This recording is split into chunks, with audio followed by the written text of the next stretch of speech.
ಕಾವೇರಿ ಜಲಾನಯನ ಪ್ರದೇಶದಲ್ಲೂ ಕೂಡ ಮತ್ತೆ ಮುಂಗಾರು ಚುರುಕಾಗಿದೆ. ಹಾಗಾಗಿ ಸಹಜವಾಗಿ KRS ಡ್ಯಾಮ್ನ ಒಳಹರಿವು ಮತ್ತೆ ಹೆಚ್ಚಳ ಆಗಿದೆ. ಜಲಾಶಯದ ಒಳಹರಿವು ಈಗ 25,506 ಕ್ಯೂಸೆಕ್ ನೀರು, 50,000 ಹೊರಹರಿವು ಇದೆ.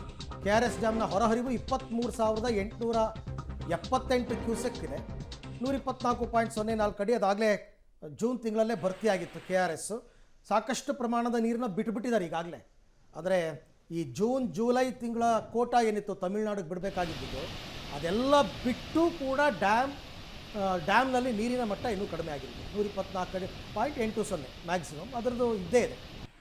ಯಾಕೆಂದರೆ ಕೊಡಗಿನಲ್ಲಿ ವಿಪರೀತವಾದ ವರ್ಷಧಾರಿ ಆಗ್ತಾ ಇದೆ, ಹಾರಂಗಿ ಜಲಾಶಯ ತುಂಬಿದೆ. ಹಾಗಾಗಿ ಕಾವೇರಿಯಲ್ಲೂ ಕೂಡ ನೀರಿನ ಪ್ರಮಾಣ ಕಡಿಮೆ ಆಗಿಲ್ಲ. 4 ಜಲಾಶಯಗಳು ಕೂಡ ಹೆಚ್ಚು ಕಡಿಮೆ ಎಲ್ಲ ತುಂಬಿ ತುಳುಕ್ತಾ ಇದೆ ಕಾವೇರಿ ಜಲಾನಯನ ಪ್ರದೇಶದಲ್ಲಿ. ರೈತರಿಗೆ ಸಹಜವಾಗಿ ಖುಷಿ, ಈಗಾಗಲೇ ಚಟುವಟಿಕೆಗಳು ಕೂಡ ಆರಂಭ ಆಗಿದೆ, ಕೃಷಿಯ ಚಟುವಟಿಕೆಗಳು.